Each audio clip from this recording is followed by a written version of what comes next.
que cuando el pueblo se expresa en las urnas, siempre deja un mensaje.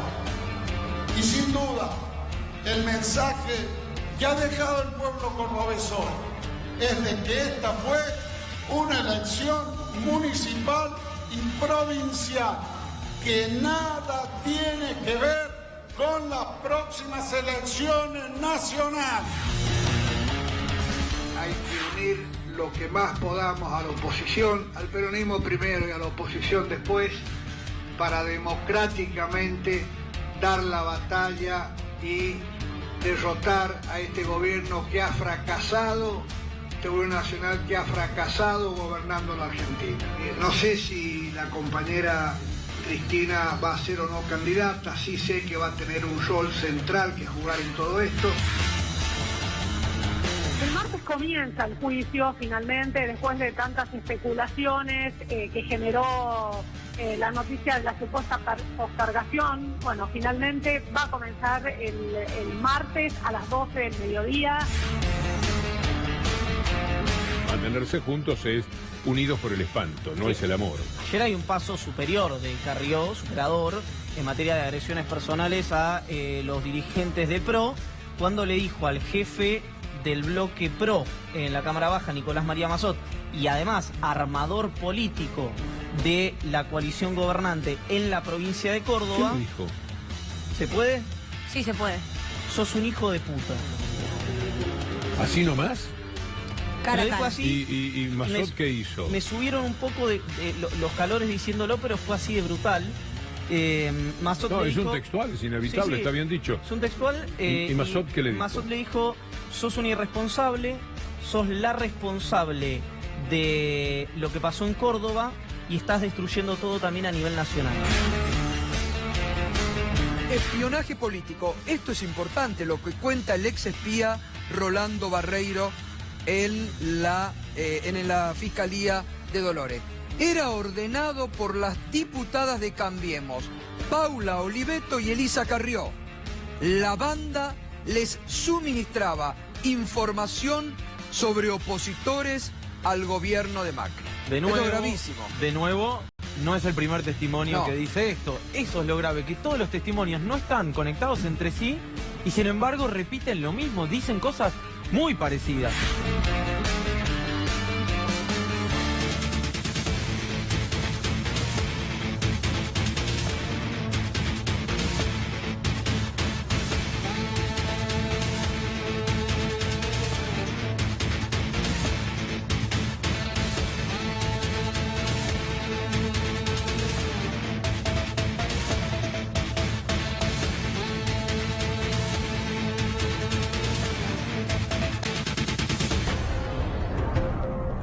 La noticia tiene que ver con ese traslado que se está realizando. Se trata de Juan José Navarro Cádiz, conocido como Cebolla. Tiene que ver esto con ser el acusado del homicidio calificado del diputado Héctor Olivares y Miguel Yadón. Recordemos que ha sido extraditado desde el Uruguay. Fue trasladado al Departamento Central de Policía para hacer trámites administrativos y posteriormente va a ser dirigido a la Alcaldía de Tribunales, donde pasará la noche. Ahí vamos a ver cuando baja el acusado. Repetimos, Juan José Navarro Cádiz. Ahí se está siendo trasladado. Sobre el tema se refirió el titular de la Policía Federal Argentina, Néstor Roncaglia. Tradición de Juan José Navarro Cádiz, se lo trajo desde Montevideo, como ustedes saben. Quiero destacar la premura con la cual trabajaron las autoridades de Uruguay, Interpol de Uruguay y la Cancillería Argentina, y bueno, y ni hablar el juez, nuestro magistrado y la fiscal Andrade. Eso facilitó muchísimo este proceso. Es un proceso que muchas veces puede tardar un mes, 2 meses, 3 meses, pero se hizo rápido, en menos de 4 días, 5 días, está acá. Así que va hoy mismo acá en el Departamento Central de Policía, se van a hacer unos trámites administrativos y dentro de un rato va a ser trasladado al despacho del juez. Va a habilitar, creo que lo va a indagar esta noche mismo, juntamente con otra persona que detuvimos anoche, ¿sí? Que es Castro Iglesias Montoya. Es la persona que aparece en una filmación junto con el Bento, reunidos en Rivadavia 1600, un automóvil Passat clarito, gris claro, a lo mejor por ahí viene la confusión de que sea un auto blanco. Pero bueno, eso es lo que tenemos, lo importante es esto, lo importante, esta persona que está sospechada de asesinar a 2 personas, está detenida, está sometida a la justicia. Usted, como bien sabe, acá hubo un equipo de gestión de la crisis que actuó diligentemente, en menos de 48 horas estaban todos detenidos, nos faltaba Navarro Cádiz, que estaba detenido en Uruguay. Y bueno, eso es lo que tenemos. Bienvenidos, este es el resumen final, estamos comenzando con este tema, ¿no?, que ocurrió hace instantes, pero claro, sin duda ha sido uno de los temas de la semana y lo va a ser, porque recordemos que el martes la expresidenta de la Nación, Cristina Fernández de Kirchner, va a tener que presentarse ante el Tribunal Oral Federal número 2 a cargo del doctor Gorini, y ahí va a tener que, se va a iniciar un juicio polémico, porque recordemos que una de las últimas noticias de esta semana tuvo que ver con el pedido de la Corte Suprema de Justicia de todo el expediente, de toda la causa, a la cual el tribunal accedió a enviarla, y no sabemos qué pasó, porque entre gallos y medianoche decían que la causa no iba a empezar, que la Corte necesitaba revisar, porque claro, estamos hablando de un expediente que tiene que ver con la obra pública, donde hay 51 contratos de obra pública que se tienen que investigar, de los cuales han tomado como testigo nada más que 5, es decir, han auditado 5, y es el pedido que hace la defensa de la expresidenta de la Nación de que se revise algo más, es decir, no pueden tomar como referencia 5 de 51. Pero repasamos en este informe, está con nosotros Julián Domínguez. Julián, un placer verte, gracias por estar con nosotros. Te invito y comparto contigo lo que es este informe y cómo fue el desarrollo de la Corte. El martes comienza el juicio, finalmente, después de tantas especulaciones que generó la noticia de la supuesta postergación. Bueno, finalmente va a comenzar el martes a las 12 del mediodía. La causa de la discordia, ahí se va, a la Corte. Al que le gusta el deporte es el deporte, ¿no? O sea, competir con reglas claras y sin hacer trampa, ¿no? El fair play, y eso creo que es lo que necesita esta sociedad, ¿no? Esta reacción que se vio colectiva contra lo que pasó ayer en el tema judicial, ¿no? También te muestra que hay una Argentina que cambió.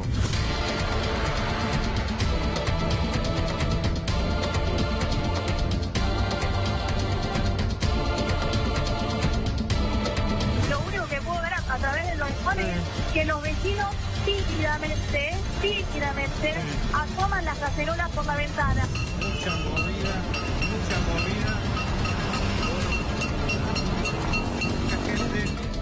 Esta reacción que se vio colectiva contra lo que pasó ayer en el tema judicial. Que queremos cosas claras, no queremos cosas raras, ¿sí? Entonces creo que estamos viviendo una época que tal vez el tema de la recesión económica nos hace castigarnos por demás, pero estamos viviendo una época de transformación bestial. La verdad que es bueno ante, de algún modo, la conmoción social y el reclamo muy fuerte de la ciudadanía que la Corte clarifique estos puntos. Creo que es algo que es bueno que el Poder Judicial pueda dialogar en esto con la población y aclararle aquellos puntos que la población interpretó de otra forma. ¿Qué le parece la decisión de la Corte? ¿Sabe que se revirtió, no? No. ¿Cuándo se revirtió? Esta mañana. No me digas. Estoy cacerolando. Si la Corte pide, previo a un juicio oral, en cualquier otro tribunal oral de la Argentina, que le manden el principal, no tendría ningún problema el tribunal oral en suspender el juicio. Este caso es un tema complicado, está una candidata o posible candidata y tiene que ver con la corrupción, que es un latiguillo de batalla que tiene este gobierno. Aparentemente ya sabía el Tribunal Oral 2 que se lo iban a pedir. Y este dato es fundamental. El Tribunal Oral 2 estaba dispuesto a suspender el juicio.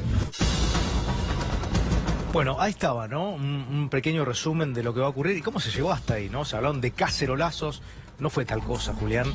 Pero, ¿qué crees que pasó en el medio de todo esto? Digo, porque yo lo escuché al doctor Gorini, el titular del Tribunal Oral Federal número 2, decía que le parecía normal, digamos, que la Corte podía llegar a solicitar para una revisión y que no es que lo había pedido la defensa de Cristina 48 horas antes. Es muy largo el pedido que se venía haciendo para esta revisión. ¿Qué crees que pasó ahí en el medio? A ver, simplemente yo lo conozco al doctor Beraldi porque fue profesor mío, compartí mucho tiempo con él y el día viernes de la semana pasada hizo una exposición ante los delegados de ESMATA sobre la situación procesal y judicial. Claramente a la expresidenta se la ha privado de la Administración de Justicia. De 51 pruebas, como mencionabas vos, que se solicitaron, solamente se aprobaron 5, con lo cual lo que se conoce es que esas 5 dieron que el monto realizado y ejecutado se compadecía con el monto invertido.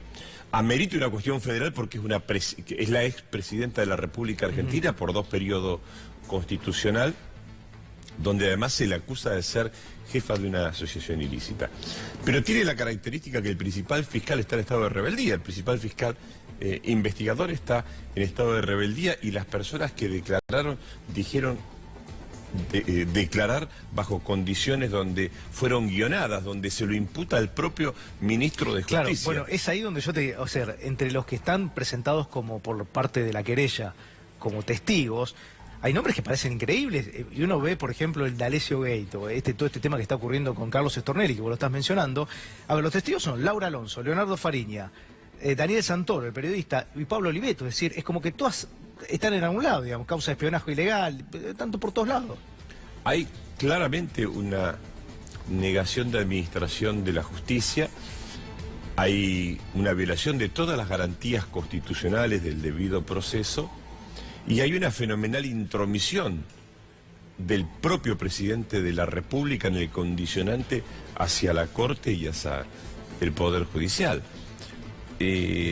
Hoy la doctora Peñaflor decía lo siguiente: fíjate, si a vos te acusaran de haber matado a 55 personas y solamente te permiten que declaren 3, las otras 45 o el resto no, y están vivas. Esto es un poco lo que pasa con la situación de la doctora Cristina Fernández de Kirchner.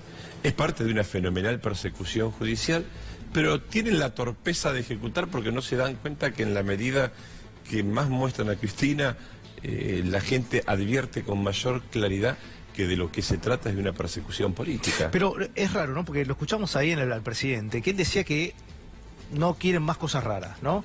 Sin embargo, digamos, es el mismo gobierno que no deja investigar la causa del Correo. Sí, y otros temas más, pero ya forma parte de lo que la gente percibe, entiende y vive, que el gobierno defiende otros intereses y lo que busca en la persecución judicial contra los opositores es tapar el fenomenal estrago económico que percibe el conjunto de la población del pueblo argentino.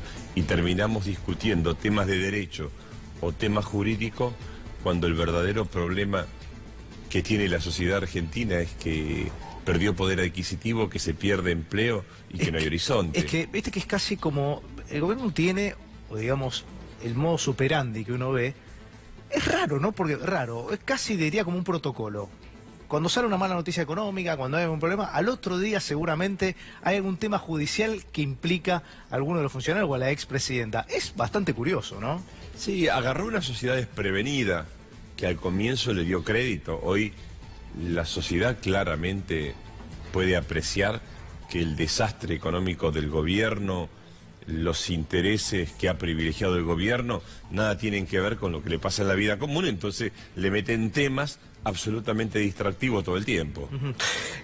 Digo esto porque fue el mismo día, con diferencia de horas, cuando se presentó la inflación del 3,4% del mes de abril. Donde hoy decía Feletti con mucha claridad que se tomaron la referencia de precios, cuidado, que no son los precios del mercado, y que se tomó el tema del aplanamiento que están intentando hacer sobre las tarifas de servicios públicos, si no estaríamos en una inflación mucho más alta. Y lo loco es que el gobierno celebre una inflación del 55% anual proyectada. No, es una cosa, la verdad, están en otra frecuencia. Julián, ¿cómo la viste a Cristina el otro día en la reunión del PJ? Muy bien, la vi, transmitía entusiasmo, transmitía sueños. Cristina devolvió el futuro. con la presentación del libro y el planteo en el Partido Justicialista, lo que le devolvió a la política es el futuro, la necesidad de convocar a un frente mucho más amplio en lo social, en lo económico y en lo productivo que lo que la representación política le permita. Así que... ¿Qué significa esa foto? Así, digamos, hay nombres referentes de espacios gremial, político, provincial. Acá está Leo, que es el vicepresidente del partido a nivel nacional y que es un joven intendente. La ratificación de la identidad de este proceso político, los valores del peronismo, la convocatoria a todas las fuerzas políticas a ratificar la vocación frentista del peronismo. Esto le hacía falta al peronismo después de todo el proceso de tensiones institucionales. Es la reafirmación de un esfuerzo que viene haciendo Gioja, el vicepresidente Leonardini y los demás compañeros que integran este consejo para recuperar la sustentabilidad política, darle legitimidad y presentar como una propuesta a la sociedad. Se cumplió eso, nos hizo muy bien a todos la presencia de Cristina. ¿Va a ser candidata?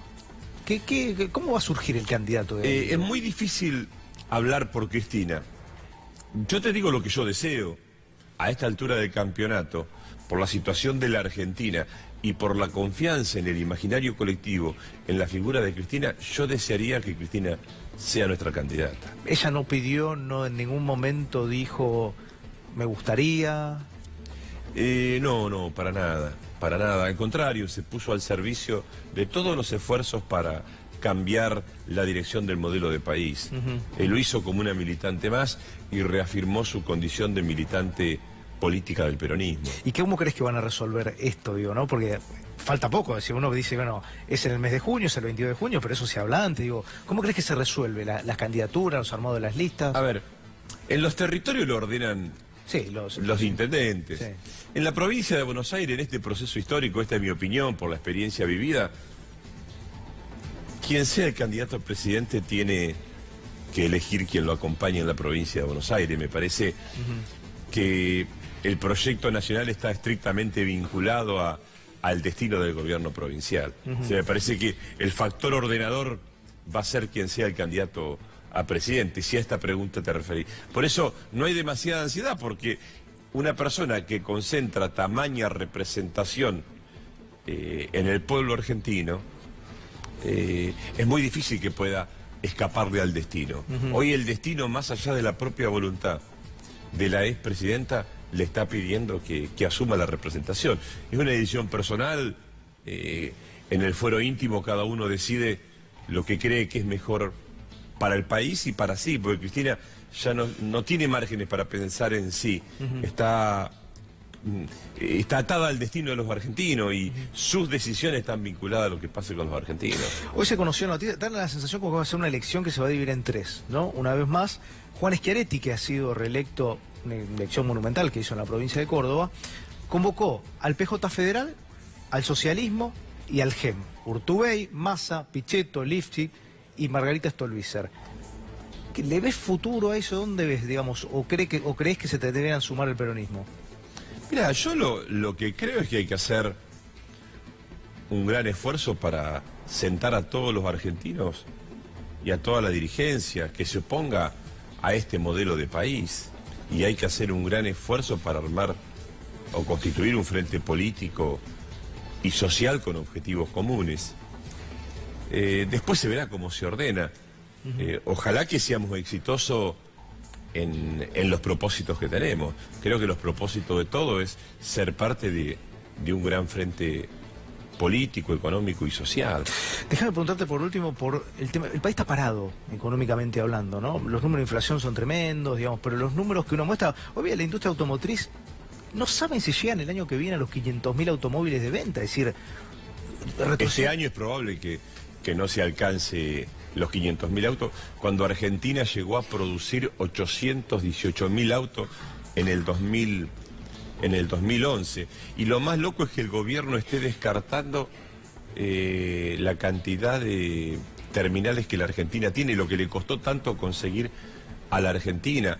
Se han perdido en el gremio de Esmata 8.000 puestos de empleo con un esfuerzo extraordinario para que la actividad no se caiga. Bueno, esta es la muestra de una política desindustrializadora, de una política que no cree en las capacidades de los argentinos, una política que te manda a competir en un mundo donde los estados más activos se comprometen en la defensa de la política de la industria automotriz. Lo está haciendo Trump, lo está haciendo México, han firmado un acuerdo México, Estados Unidos y Canadá para proteger la industria automotriz, para financiar el desarrollo del autopartismo. Julián, gracias por haber venido. No, a ustedes, gracias. Y también repasamos toda la información económica. 3,4% fue la inflación según el INDEC del mes de abril, con algunas cosas para analizar. Pero claro, 55,8% la interanual, es decir, tremendo, lo repasamos. Se dieron a conocer los datos de la inflación. En abril la inflación aumentó un 3,4% respecto de marzo y un 55,8% cuando uno lo compara con abril del 2018. La inflación ha retomado un sendero descendente en abril, pero sigue siendo muy alta. Tengo claro que estos niveles de inflación causan un gran daño, especialmente a los más humildes. Es por ello que nos mantendremos firmes con nuestra política monetaria para derrotar a la inflación. El esquema de cero crecimiento de la base monetaria lleva ya casi 8 meses. El Banco Central sobrecumplió su objetivo de base monetaria en todos los meses de vigencia de este esquema. Sin embargo, tal como dijimos muchas veces que sucedería, el comportamiento de la inflación no fue lineal. Enfaticé varias veces la importancia de bajar la inflación sin atajos que no son sostenibles. De hecho, hablé específicamente de episodios de nuestra historia. Bueno, estamos con Santiago Facchina, estamos con Leandro Santoro, gracias a los dos por haber venido.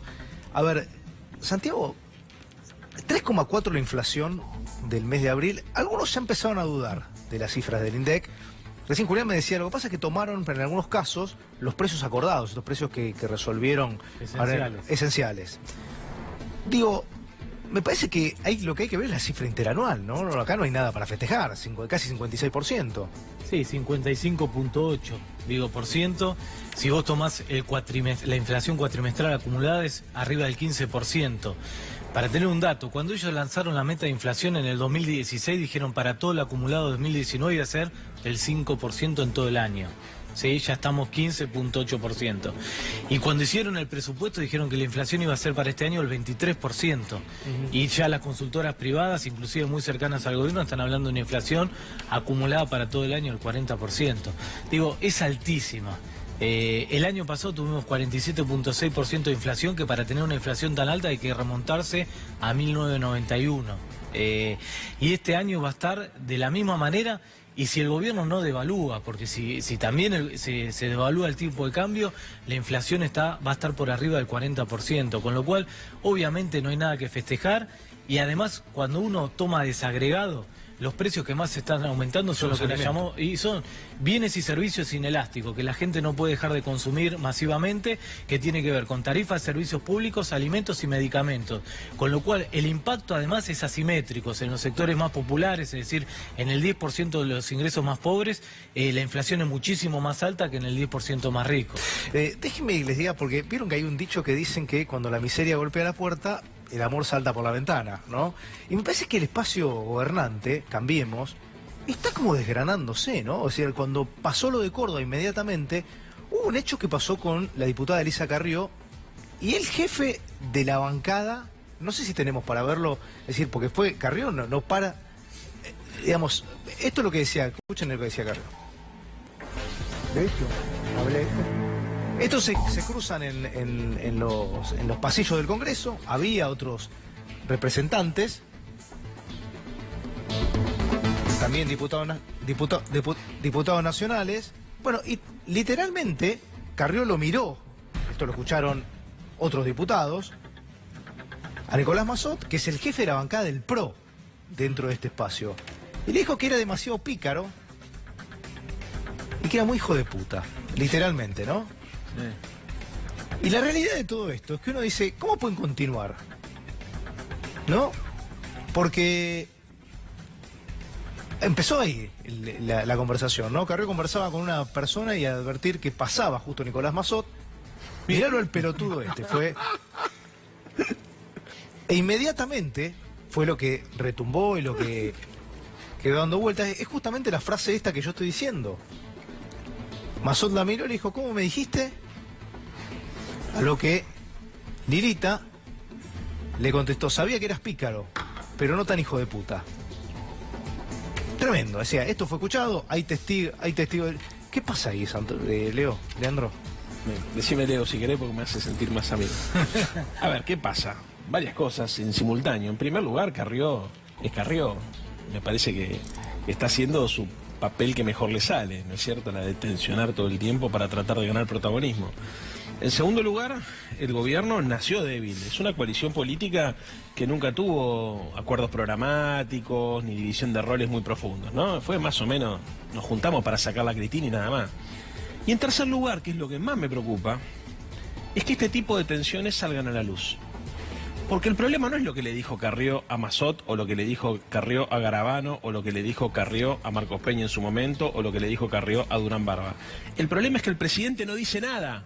Es verdad. Entonces termina mostrando debilidad. Si la principal socia que vos tenés no para de voltearte muñecos y hacerte objeciones en público, extremando las posiciones, y vos te quedás callado, mostrás debilidad.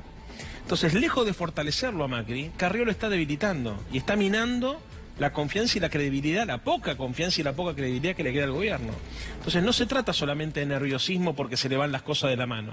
Es una mezcla de factores, la espectacularización de la política, la propia dinámica de Carrió, que tiene esta cosa histriónica para ganar protagonismo personal, profundamente egoísta y narcisista, una cuota de verdad que también seguramente tiene Carrió, porque atrás del insulto lo que va es el pase de factura al tipo que supuestamente tenía que haber jugado por el candidato propio, pero que termina jugando por otro candidato, metiéndole concejales en la lista de Mestre. Es una mezcla de cosas, o sea, es como un sainete donde todos tienen razón y al mismo tiempo nadie la tiene, pero el que paga los platos rotos es la Argentina. Bueno, pero fíjate que hay algo que es extraño, ¿no? Esto que vos, estas descripciones que vos hacías de, es verdad que Carrió se cansó de decirle a todos los funcionarios lo que se le da la gana, que lo echen a Garabano, lo trató de inútil a Garabano, es decir, ha dicho lo que quiso. Si uno no viviese en este país sería hermoso para mirar por televisión. No, por eso te digo. Porque te caga de risa, o sea, las 24 horas del día pasa una cosa, es un dislate tras otro. Pero antes el presidente, cada tanto, la llamaba a Carrió, se tomaban un café, Carrió bajaba un cambio, ya no la llama. No. A ver, lo que pasa, insisto con lo mismo, porque el problema no es Carrió solamente, el problema es que el día anterior Cornejo dijo, che, no sé si Macri va a ser candidato, y es el presidente del radicalismo, el otro socio. Es un quilombo, hermano. Es tan simple como esto. Frigerio, o sea, y eso pero inmediatamente Rogelio Frigerio estuvo al mismo día, dijo que el presidente no tenía problema de ir a la PASO, y a la tarde, a las 4 horas, apareció Marcos Peña diciendo, no, el candidato es el presidente. Es decir, y después, es medio un quilombo, ¿no? Hablando. Es un quilombo, pero a ver, después seguramente el compañero Franchina dirá el desmanejo financiero que tiene este país, pero es un reflejo del desmanejo político. Si no fuese por la cobertura y el blindaje mediático que le brindan los que la detestan a Cristina, este señor, este gobierno es insostenible por todos los flancos, porque desde el punto de vista político es un desastre, desde el punto de vista económico un desastre, desde el punto de vista financiero un desastre. O sea, la verdad es que lo que tiene es una cobertura mediática muy fuerte. ¿A partir de qué? A partir de un dispositivo que se armó para tratar de evitar que vuelva Cristina, pero la gente no es onza. Y cuando compara, ¿vos te imaginás a Cristina, por ejemplo, frente a una situación de esta naturaleza quedándose callada? No, un país como la Argentina, bueno, está un presidente que golpee la mesa, que disponga, no se puede andar cuestionando la autoridad presidencial y que eso no tenga costo. Pero además hay un dato que me parece brutal. Hoy habló, porque a veces los funcionarios creen que como están en el interior, hablan con una radio que ellos va en Bahía Blanca, dicen, no, bueno, no pasa nada, total hablo acá con una radio chiquita, ¿no? Y no tienen idea, es decir, quiero decirles que desde que aparecieron las redes se terminaron los medios chicos, es decir, no existe más eso. Y le preguntaron a Oscar Aguad, el ministro de Defensa, por un tema que nunca, pero nunca pudo aclarar. Es decir, desde el momento cero lo manejó mal. ¿Por qué? Estoy hablando del Ara San Juan. Hubo 44 víctimas. Es decir, nunca atendieron a las familias. Siempre fueron muy despectivos. Escuchen lo que decía Oscar Aguad en una radio de Bahía Blanca. El atraso del país no es gratis. Y no es gratis para nadie. Todos lo sufren. Desde acumular 30% de pobreza a las situaciones económicas, un país que no produce lo que consume, y además Fuerzas Armadas que han tenido largos periodos sin adiestramiento, sin capacitación. Por ejemplo, la flota de submarinos tuvo 5 años sin navegar, y esto no es gratis. Es decir, todas estas desgracias que hemos tenido, de la cual seremos todos responsables, forma parte de los accidentes y de las cuestiones que tienen que ver por ejemplo, con el Ara San Juan. El Ara San Esta es Juan. la conclusión, Sí. esta es la conclusión a la que han llegado las pericias hechas por expertos submarinistas que hablan de la falta de adiestramiento, de la falta de renovación de capacidades, entre otras, como las causas más probables del hundimiento del Ara San Juan. O sea, hubo un factor que tenía que ver con el deterioro del submarino y también alguna falla humana. Yo le diría que menos con el deterioro del submarino que con esta serie causal de acontecimientos y la falta de transmisión intergeneracional de la experiencia acumulada. Por ejemplo, ¿a qué me refiero? O sea, falta de entrenamiento de los que estaban en el submarino. Exactamente, y de los que estaban afuera también. Es una barbaridad, digamos, porque cuando esto pasa, Cambiemos ya lleva 2 años en el poder, digo, es decir, no puede hacerse ajeno, es decir, y si no estaban preparados, ¿cómo los mandan a hacer semejante? Es decir, lo de Aguad es, no sé cómo todavía no voló de dónde está Aguad. Sí, pero perdóname, es un patrón de conducta en todo el gabinete. Es la victimización, la culpa siempre del otro, nosotros estamos... Sí, está bien, pero acá tenés 44 víctimas. A ver, sí, ya sé, es terrible. Primero, si querés vamos a corregir. Es una barbaridad lo que dijo Aguad y además es una barbaridad que lo hayan comunicado de esta manera. Punto. Y solidaridad con la familia de todos los submarinistas, héroe de la patria.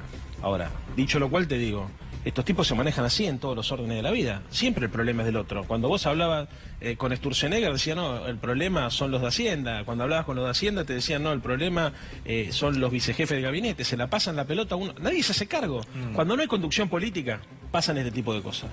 Porque en todo caso, si el submarino sale a navegar con gente que no está capacitada, tenés que renunciar. No está entrenada. Pero a ver, tenés que renunciar. ¿Quién toma la decisión de echar a andar un submarino con gente que no está capacitada? La culpa no es de los marineros, claro. La culpa es de la conducción política de la fuerza. Bueno, entonces, pero esto es un acontecimiento tras otro. Esta gente me parece que no tiene noción de la responsabilidad que tiene. Yo te juro, Rodo, creo que les queda grande el cargo a todos ellos. A ver, ¿qué experiencia tiene el señor Aguad en defensa? Ninguna, hermano. Bueno, ninguna. Pero ninguna también ninguna se mandó experiencia. Sus burradas como ministro de Comunicaciones. Que tampoco tenía experiencia, se sorprendió por lo del WhatsApp. Que existía internet, digamos, un tipo que manejaba las comunicaciones del país. Un beso grande a la familia, a las 44 familias, la verdad no es para reírse, pero lamentablemente, viste, la Argentina te pone estas situaciones que a veces son, la verdad, o sea, son grotescas. Es un grotesco tras otro grotesco. Santiago, va a haber elecciones este año, obviamente muchos economistas coinciden y decíamos, estamos preocupados por este año, y dice, sí, preocupate el año que viene, porque el año que viene hay que agarrar esto. ¿Qué se va a encontrar un próximo presidente? No, yo me preocuparé igual por este año todavía. El gobierno tiene que entregar el mandato el 10 de diciembre de este año, y la verdad que desde mi perspectiva lo que estamos viviendo es, el modelo económico ya está terminado, está acabado, y lo que vos estás viviendo es una rapiña sobre los últimos dólares que el Fondo Monetario Internacional está dejando, con lo cual vos tenés una disputa a ver quién se va a llevar los últimos dólares, y ahí tenés entre los que quieren fugar capitales y los bonistas que quieren cobrar la deuda en dólares que obviamente le prestaron a este gobierno. Vos fijate que el último préstamo, 10.800 millones de dólares que le dio el Fondo Monetario Internacional, cuando Néstor Kirchner le pagó el 100% de la deuda, le pagó 9.500 millones de dólares. Solamente con este préstamo le bajó 10.800 millones de dólares y ya el 90% de eso se fue. Entre fuga y pago de deuda externa. La Argentina ya va a tener 57.000 millones de dólares de solamente deuda con el Fondo Monetario Internacional. Somos el país más endeudado con el FMI del mundo. El segundo país más endeudado con el FMI es Egipto, con 11.000 millones de dólares. Nosotros, 57.000 millones de dólares. El próximo mandato va a tener que pagar en los 4 años entre capital y intereses, va a tener que pagar en los 4 años más de 150.000 millones de dólares. Lo que yo te pregunto es, digo, porque, a ver, Argentina no reactiva, así que acá es peor, todo parado, es decir, no conozco gente que le vaya bien, no hay ninguno que me diga me va bien, salvo el circulito cerrado, digamos, el 3% de la sociedad. Ahora digo, un próximo gobierno va a tener que hacer algo. Sí, obviamente, lo que pasa que... Pero viste que dicen, por ejemplo, dicen, no, que no venga Cristina, porque si viene Cristina va a defoltear la deuda. Enseguida es lo primero que te dicen. No, nadie quiere defoltear la deuda, porque la verdad que no le hace bien a un país defoltear una deuda. No le hizo bien nunca. Entonces, vos lo que vas a tener que primero renegociar, obviamente, con los bonistas privados y después con el Fondo Monetario Internacional, sobre todo el memorándum de entendimiento. Yo lo que digo es, si vos vas a hacer una política de ajuste fiscal, como está diciendo el gobierno, sobre todo ajuste en el déficit primario, que es lo que va al mercado interno, solamente para pagar deuda pública, lo que te va a llevar eso es un círculo vicioso de ajuste, caída de la actividad económica, menos recaudación tributaria, con lo cual vas a tener que ajustar más y eso te lleva a ese círculo vicioso. Entonces vas a tener que renegociar el memorándum de entendimiento, porque si no, vos no creces, no reindustrializás tu economía, no tenés capacidad de repago de esa deuda que este gobierno generó. Yo lo que digo no es una sola política económica, tenés que cambiar diametralmente el modelo económico, tenés que ir a un modelo económico de valorización productiva, donde poner una fábrica y comprar una máquina te genere más rentabilidad que poner la plata en los depósitos en la LELIQ. Ningún modelo económico, ningún país del mundo puede generar un crecimiento económico sustentable si vos te generás más rentabilidad en las LELIQ que poniendo una fábrica. Pero esto pasa en la Argentina o en Alemania. Pero está bien, pero uno escucha al presidente, y el presidente todo el tiempo, o el Marcos Peña o el que quiera, ahora sacaron una campaña defensores del cambio, ¿no? Me cuesta ver, ¿no?, dónde está el cambio sustancial, porque, a ver, en materia económica hasta utilizaron cosas del gobierno anterior, que antes la criticaban, y las aplicaron mal, como la mayoría de las cosas, porque yo no sé si porque no entienden, porque no les gusta, es muy difícil entenderlo. Ahora dicen, este es el camino. ¿Qué camino? No, la verdad que, obviamente, como vos decís, en términos de política económica, ya está, no hay más discusión, hay que cambiarlo. El gobierno está tratando, lo único que le interesa al gobierno es mantener el tipo de cambio para que no tener una corrida cambiaria, para no tener una mega devaluación como el año pasado. Lo único que trata, hoy el gobierno lo único que trata es eso, contener el tipo de cambio para ver si puede pasar las elecciones. Por eso es preocupante que el mismo Fondo Monetario Internacional le haya permitido utilizar reservas del Banco Central, que son todas deuda externa, para contener el tipo de cambio. Lo que te está diciendo es, estás utilizando reservas del Banco Central, que son deuda, para financiar la fuga de capitales. Bueno, eso es lo que está tratando de hacer el gobierno, y después lo de precios cuidados, esenciales. Obviamente el gobierno no lo siente. Desmanteló la Secretaría de Comercio en el 2017, echó a todos los relevadores, con lo cual hoy vos no tenés quien controle los precios cuidados, y si vos haces una política de regulación de precios sin que alguien controle, que se cumpla, que los precios, que los productos estén en el supermercado, pero además que estén al precio, no existe esa política. Decime, Leandro, ¿el gobierno está buscando la foto del martes de Cristina entrando a Comodoro Pi? Exactamente. Bueno, porque a ver, este cuadro de situación que vos bien describiste los pone frente a la inevitabilidad de una derrota electoral. Entonces, para hacerse competitivos, se imaginan que necesitan confrontar a partir de la construcción de un eje moral. En ese eje moral, ellos representan a la gente de bien y nosotros representamos a las mafias. Entonces, la foto de Cristina en tribunales, empezando un juicio por una mega obra pública que tiene que explicar, le viene fantástico al gobierno. Yo hoy me la pasé hablando con radios y con canales de televisión para tratar de explicar sintéticamente esto. Y es muy importante que la gente que está escuchando en casa lo sepa. La Corte Suprema se dio cuenta que lo que había hecho el señor Ercolini no daba para llevar esto a un juicio oral. Entonces le dice, mire muchachos, ustedes no pueden enjuiciar a esta gente si ustedes no terminan las pericias que ustedes mismos encargaron. Vos no podés acusar a alguien por algo general, lo tenés que acusar algo por algo particular. Bueno, mirá, choreaste en estas obras, ¿ves? Y yo tengo esta auditoría que demuestra que vos sos un ladrón. Esto es lo que dice el fiscal. Ahora, no está pasando esto en la Argentina de hoy. Te dicen, bueno, todo el mundo sabe que acá hubo una asociación ilícita y que ustedes se robaron un PBI. Esto es lo que dicen. Están todos chorros ustedes. La gente dice, sí, ya lo vimos por la nata, es así. Bueno, entonces, con esto alcanza. No, señores. Una cosa es lo que vos decís en la televisión y otra cosa es lo que tiene que hacer la justicia. La justicia, si te dice, vos cometiste 51 delitos, como le está diciendo, por ejemplo, a Cristina, hay 51 obras que están siendo observadas, las tenés que auditar a las 51 obras, porque no te pueden acusar de algo en general, te tienen que acusar en algo concreto. Tomaron de esas 51 obras solamente 5 para periciar, y la pericia termina en agosto y el juicio arranca en mayo.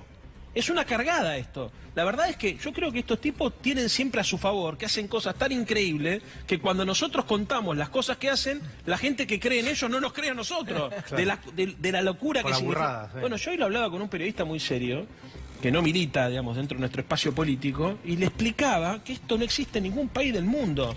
No existe en ningún país del mundo que además la Corte Suprema diga, muchachos, paramos con esto. El presidente, el ministro de Justicia, el jefe de gabinete, el diario de la Nación, el diario Clarín, lo salen a apretar y a las 24 horas los tipos cambian la política y hacemos como que no pasó. No, es una vergüenza total. Gracias a los dos por haber venido. Gracias por la invitación. Fue noticia también, Cristina, porque fue a la cumbre del PJ. Nadie la esperaba. Dicen que avisó algunos minutos antes. Escuchen bien lo que pasaba.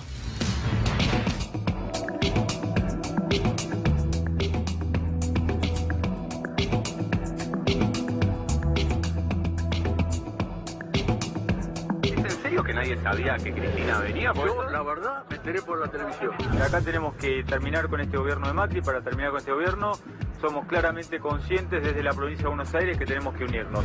Siempre estamos cerca de la unidad.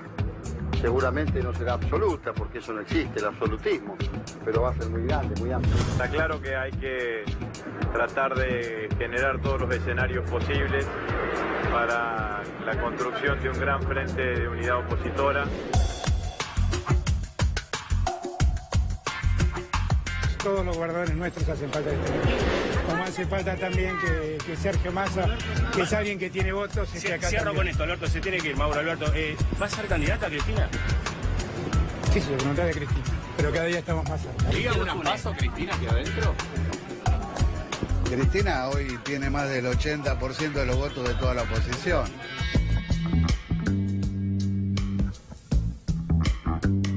Y la necesidad de hacer un gran frente, no solamente en lo electoral, sino después luego más amplio aún para gobernar. Esta especie de contrato social, como lo llama ella, que quedó claro que no es el pacto social del general Perón con el ministro Helvar. Creemos más que válida la presencia de la expresidenta. Yo quiero recordarle a todos ustedes que fuimos hilando muy finito y convocando a todos los compañeros peronistas a esta sede.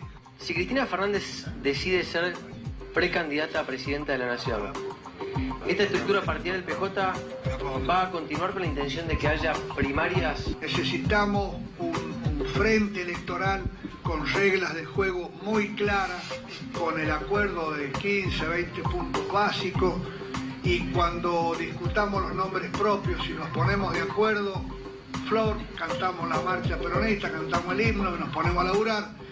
Si esto no sucede, el mecanismo es de primarias, que además por ley hay que hacerlas, primarias abiertas, simultáneas y obligatorias. No sé si la compañera Cristina va a ser o no candidata, sí sé que va a tener un rol central que jugar en todo esto.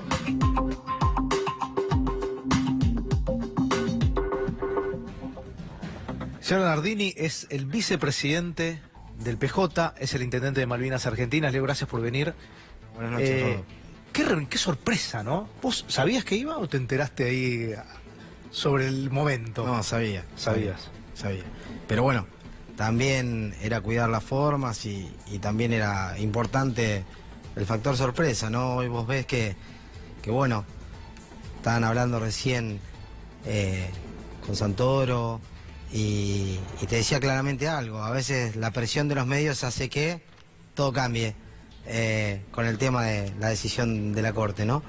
Y bueno, también podía cambiar acá, ¿no? Porque enseguida te atosigan, te persiguen y obviamente había que mantenerlo entre algodones para que se pueda dar y sea un efecto político que creo que dio muchos resultados, ¿no? Pidió una coalición amplia ella, ¿no? Algo más grande. Totalmente. ¿Y ahí quién está ahí para entrar? Todos. Las puertas del Partido Justicialista y de este frente político que se está tratando de armar están abiertas para todos los que crean, ¿sí?, un país diferente. Acá ni siquiera se trata, yo lo digo todo el tiempo y algunos me tildan de blando, ¿no? Ni siquiera se trata de hablar mal del presidente de la Nación o de la gobernadora. O sea, de lo que se trata es de entender que el adversario es el modelo económico que empobreció a la gente, que la dejó sin trabajo, que en realidad hace y se desvive todo el tiempo para juntar peso por peso para pagar las tarifas, para poder llegar a fin de mes, que lo golpeó por todos lados, que se le desvalorizó el salario al que todavía tuvo la oportunidad, porque la inflación interanual fue de más del 55% y la de alimentos más del 64%. Entonces son cuestiones que hay que rever de acuerdo a la responsabilidad que tenemos todos los dirigentes, no solamente los que estamos plantados en nuestro espacio, todos, o sea, unirnos, ¿sí?, para derrotar al partido del ajuste, al que le hizo daño a la gente, al que le mintió, ¿sí?, comprendiendo que nuestra responsabilidad es para con la gente, y si no logramos obtener esto para que la Argentina cambie de rumbo, obviamente la gente nos va a facturar a nosotros eso. Decime, porque lanzaron esta semana una campaña que se llama Los Defensores del Cambio, ¿no? Y ahí aparece el presidente hablando y algunas obras, gente común.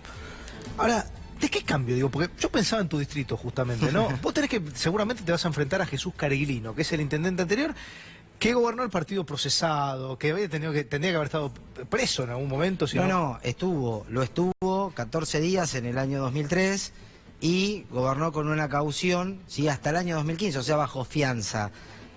Y pasó por todos los partidos políticos. Ahora, yo me preguntaría a los que diseñaron el video, no la estrategia de marketing, que le están tomando el pelo a la gente, ¿sí? Porque le hacen decir al presidente y a la gobernadora una cosa que no la pueden justificar, o sea, porque hablan de transparencia, hablan de la nueva política. A ver, a nosotros le pegaban a las militantes, a las mujeres, o sea, no medían nada, ¿sí? Nos prendían fuego a autos, o sea, la persecución era continua de una práctica mafiosa que hoy la tienen ellos. Entonces, cuando la gobernadora dice el cambio del cambio, o cuando dicen que quieren luchar contra las mafias, bueno, como política de Estado a mí me encantaría, ¿sí? Poder ayudar más allá de pertenecer a otro espacio político, porque hay que hacer eso. Pero cuando los mafiosos lo tienen al lado es muy difícil. Y después tenés que salen a hacer campaña los ministros, ¿sí? Ejemplo, la ministra de Seguridad Nacional, ¿sí? Que tiene que luchar contra los delitos federales, luchar contra la venta de droga en diferentes lugares, dice que están dando una batalla. La verdad que yo lo vería bien, pero bueno, después por el otro lado tienen su candidato o su intendente de Paraná, que está procesado, ¿sí? Por pertenecer a una red de narcotráfico. Entonces, es muy difícil, ¿no? O sea, cuando todo el tiempo quieren transgiversar un mensaje y tratan de tomarle el pelo a la gente que, la verdad que con mucho corazón pensó en un cambio genuino, puso ese voto de confianza porque pensó que no iba a haber inflación, porque era la incapacidad de gobernar que tenía el gobierno anterior, porque decían que iban a liberar el cepo para que la gente pueda acceder al dólar, pero el dólar, ¿a cuánto? ¿A 15? ¿Sí? No a 46, porque ahora cualquiera podría comprar dólares, pero el problema es que no lo podés comprar porque no tenés capacidad de ahorro o no tenés trabajo, o que en realidad la gente perdió el empleo, se quedó sin obra social y recae en el sistema público de salud. En Malvinas Argentinas, vos fijate, hoy en el Día Internacional de la Lucha contra la Hipertensión Arterial, nosotros tenemos el único centro, ¿sí?, de salud, de recuperación cardiovascular de la Argentina del sistema público, ¿sí? Mientras que un privado de la zona norte, muy reconocido, atiende a 60 pacientes por día, nosotros 300. Vos imaginate cómo le cambió la vida a eso, porque invertimos, ¿sí?, que seguramente hay que mejorar, pero pasamos del año 2015, antes que yo asuma, auditados por el Ministerio de Salud de la Provincia de Buenos Aires, de atender 1.400.000 personas a el último año de atender más de 2.600.000. Porque hubo un corrimiento de la salud privada. Totalmente, totalmente, porque la gente no puede pagar más la prepaga, porque se ha quedado sin empleo y en realidad se quedó sin obra social, y va al lugar que sabe que tiene que esperar, porque se colapsa y el sistema de turno se te alarga por la cantidad de afluencia de personas que tenés. Y no es atendido y correspondido con eso, ¿no? Entonces hay que discutir seriamente y no tomarle el pelo a la gente con un spot publicitario mientras no estamos atacando los problemas reales de fondo. Y eso la verdad que es muy triste, ¿no? Decime, el llamado de Schiaretti, que hizo una elección la semana pasada muy buena en Córdoba, este llamado que convocó al PJ Federal, al socialismo, al GEN, ¿te preocupa? ¿Les preocupa dentro del peronismo? No, primero que hizo una elección excelente, ¿sí? Y obviamente la gente de Córdoba, ¿sí?, el cordobés, ha votado la buena gestión del gobernador Schiaretti. Eso, la verdad que no se puede negar. Y han conseguido un resultado histórico en la capital de Córdoba, con Martín Yarlora. La verdad, no pasa por tener miedo. O sea, se trata de que en el ámbito democrático todos pueden expresar una idea. Bueno, ellos tienen una idea, pero que todos comprendamos que tenemos que trabajar por el bienestar de la gente. Que más del 60% de las personas que van a votar en estas próximas elecciones está disconforme con el gobierno, o te digo un poco más, entre el 70 y el 80 con la gestión del presidente, y obviamente más del 50 en la provincia de Buenos Aires, casi rozando el 60 con la de la gobernadora. Entonces, no están conformes. Si nosotros no tenemos la capacidad de poner un granito de arena, de tener esa humildad necesaria, de ocupar el rol que nos toque en pos de las mayorías, y bueno, en realidad no estamos siendo consecuentes con lo que nos demanda nuestra historia y la política, que es trabajar para la gente y obviamente utilizar la política como herramienta de transformación social para mejorarle su calidad de vida. Leo, gracias. No, gracias a vos, Rodo. Hacemos una pausa, enseguida volvemos.